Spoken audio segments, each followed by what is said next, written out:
Let's go to CNN senior investigative correspondent Drew Griffin now. Drew, tell us what you're finding out about the suspect. Obviously, he has a social media footprint, although not one as alarming as other school shooters that you've looked at in the past. Certainly not from the shootings that we've covered in the past. Nothing that stands out or glares out. A few things came up. We do know, apparently, from other students, he wore a trench coat. He wore a trench coat every day. He wore that trench coat today, 90 degrees. That's how he was able to get the shotgun into the school.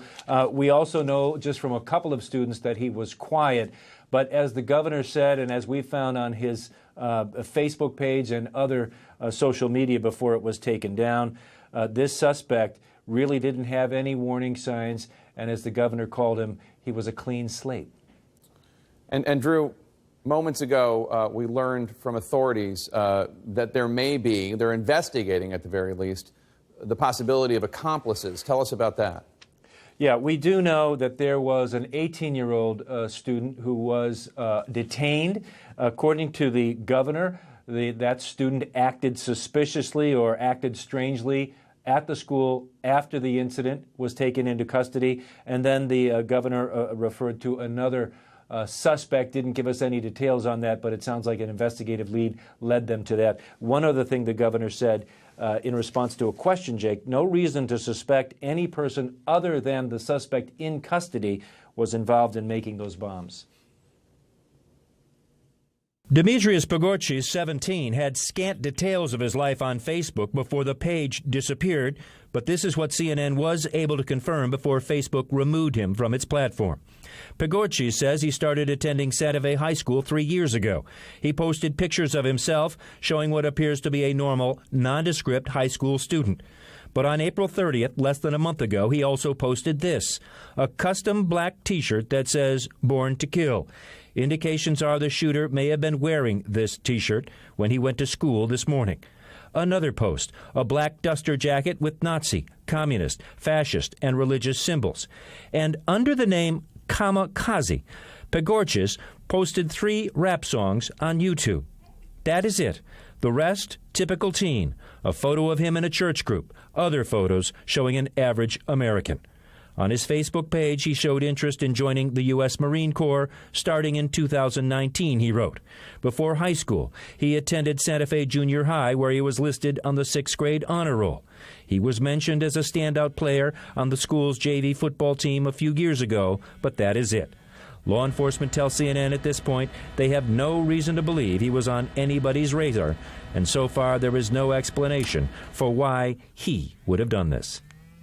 Jake, we did check with the Marine Corps. They have no record this kid showed any interest to them in becoming a U.S. Marine. We know that this accused shooter posted this image, a T-shirt that read "Born to Kill." He also had Nazi images, a pin on his page, a hammer and sickle, and others. Would those in and of themselves raise red flags for a law enforcement officer? Absolutely, and they should for anybody. And I think part of the issue here is that we're kind of taking a passive approach to looking at red flags, and we're only looking at social media and saying what he posted, but he had a network. He had a community that assisted him in carrying out this act. We already know that there's another potential suspect. So that means that there's at least one other person and potentially others that knew about or potentially involved in what he was planning. So I think we should start to focus more so on the human factors and start to look a little bit closer at these red flags and not taking such a passive approach as we have. Art Roderick, the governor said that the shooter, his weapons were a shotgun and a .38 revolver, which he took from his father. It's unclear whether the father allowed him access to the guns or not. What do investigators do with that information? Well, I mean, first of all, those are usually generally given right away to ATF to go and check the history of both those weapons, where they were purchased, where they were picked up from, what kind of access did this kid have with the father's weapons at home? Were they locked in a safe?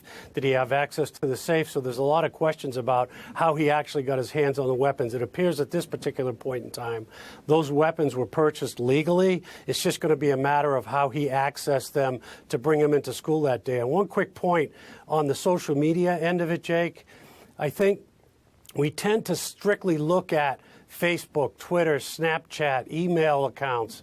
But you know, as we've heard in past cases involving communications, especially between teenagers, the first thing I would do is grab that Xbox or that PlayStation, that gaming device, because they're able to communicate with one another and pass messages back and forth on those types of devices. So there could be a ton of information on those types of gaming devices of how he had planned to actually pull this particular thing off with other accomplices. And Josh Campbell, walk us through the process right now that the FBI and others, Harris County sheriffs and police, are undergoing right now, trying to get to the bottom of a motive, especially knowing that the accused gunman is alive. It's unclear if he's cooperating, but he's able to talk to investigators. That's right. We have so many questions right now that we don't have answers to, which is the primary reason why I took great exception with respect to the governor coming out and saying that there were no red flags. It is too soon to tell whether there were red flags. We do not know. As law enforcement officers, this is a complex investigation. Not only do you have information you're getting from the subject as far as determining, you know, what he's actually telling you, but you're going to want to corroborate that through physical evidence, looking at his residence, looking at these devices. You're going to want to talk to those associates. You're going to want to talk to people who, you know, may have been in his orbit, who may have suspected, may have seen something, and provide that information. So to say now that, you know, there were no warning signs, there were no red flags is just completely premature.